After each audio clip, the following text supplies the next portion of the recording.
കൊട്ടിയൂർ പെരുമയുടെ 17ാമത്തെ വീഡിയോയിലേക്ക് എല്ലാവർക്കും സ്നേഹപൂർവ്വം സ്വാഗതം. അക്കരെ കൊട്ടിയൂരിലെ രാത്രി ശീവേലിയുടെ ദൃശ്യങ്ങളാണ് ഇന്നത്തെ വീഡിയോയിൽ. തെക്കേ ഇന്ത്യയിൽ ശിവസാന്നിധ്യം ഏറ്റവും ശക്തമായുള്ള ഒരു ക്ഷേത്രമാണ് കൊട്ടിയൂർ മഹാദേവ ക്ഷേത്രം. ഇതിനാലാണ് കൊട്ടിയൂർ ദക്ഷിണകാശി എന്നറിയപ്പെടുന്നത്.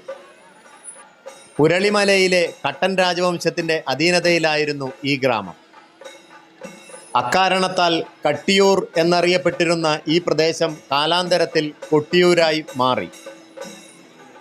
ഇപ്പോഴും ഉത്സവ നടത്തിപ്പിന് രാജവംശത്തിൻ്റെ പിന്മുറക്കാരുടെ അനുമതി ആവശ്യമാണ്.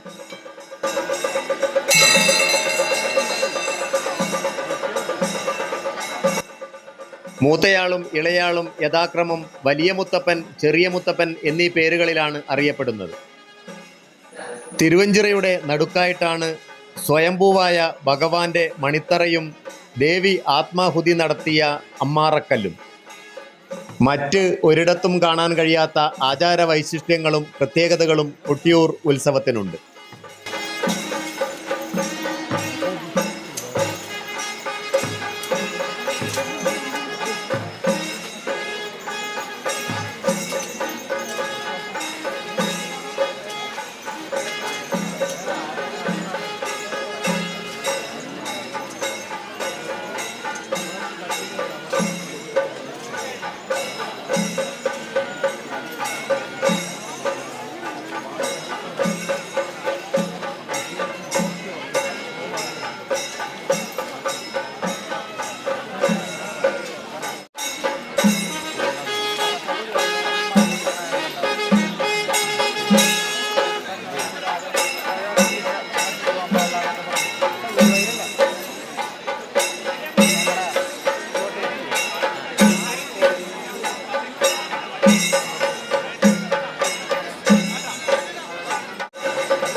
ഇരുളും വെളിച്ചവും ഭഗവാന് മുന്നിൽ നിഴൽക്കൂത്ത് നടത്തുന്ന കൊട്ടിയൂർ മറ്റൊരു കൈലാസമായി മാറുകയാണ്.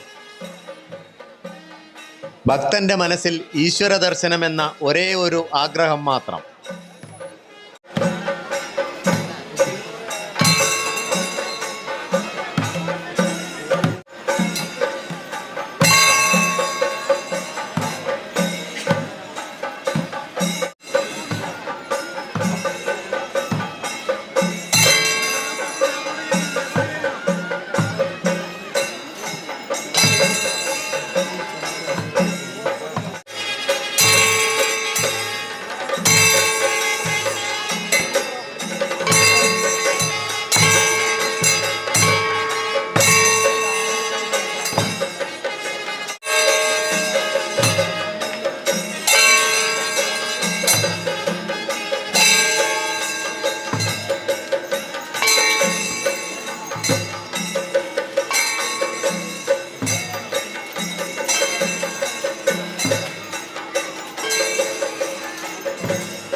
ഘോരഘോരം പെയ്യുന്ന പെരുമഴയിൽ നിന്നും നടന്നും ഏറെ മണിക്കൂറുകൾ. ദാഹമോ ക്ഷീണമോ വിശപ്പോ ഒന്നും അറിയുന്നില്ല. ഇതൊക്കെ കൊട്ടിയൂർ പെരുമാളിൻ്റെ അനുഗ്രഹം ഒന്നുകൊണ്ട് മാത്രമായിരിക്കും. പാർവതീദേവിയുടെയും പരമേശ്വരൻ്റെയും തിടമ്പുകൾ ചുമലിലേറ്റാൻ ഭാഗ്യം സിദ്ധിച്ച കരിവീരന്മാർ.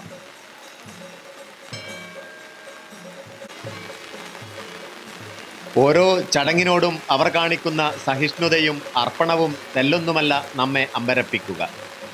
ഇവരൊക്കെയും പ്രകൃതിയെപ്പോലെ തന്നെ ശിവാംശത്തിൻ്റെ ഒരു ഭാഗമായിരിക്കണം.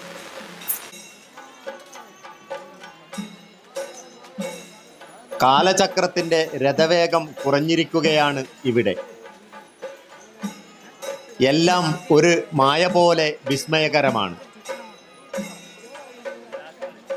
ഒരു സാങ്കല്പിക ലോകത്തിലെ സഞ്ചാരിയെ പോലെയാണ് ഞാനിവിടെ നിൽക്കുന്നത്. പ്രകൃതിയിൽ നിന്ന് ഉയർകൊള്ളുകയും പ്രകൃതിയോട് ഇണങ്ങുകയും ചെയ്യുന്ന ഒരു മായിക പ്രപഞ്ചം.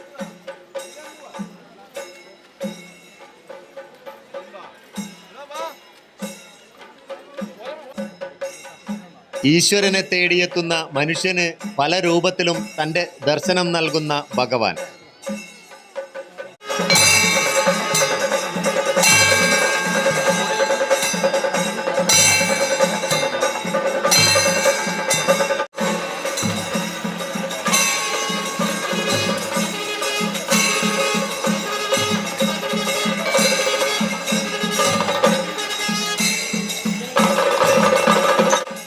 ഇന്നത്തെ വീഡിയോ ഇഷ്ടമായെങ്കിൽ സബ്സ്ക്രൈബ് ചെയ്യുക, ഷെയർ ചെയ്യുക, ലൈക്ക് ചെയ്യുക, കമൻറ്റ് ചെയ്യുക. മറ്റൊരു വീഡിയോയുമായി വീണ്ടും കാണും വരേക്കും ഗുഡ് ബൈ.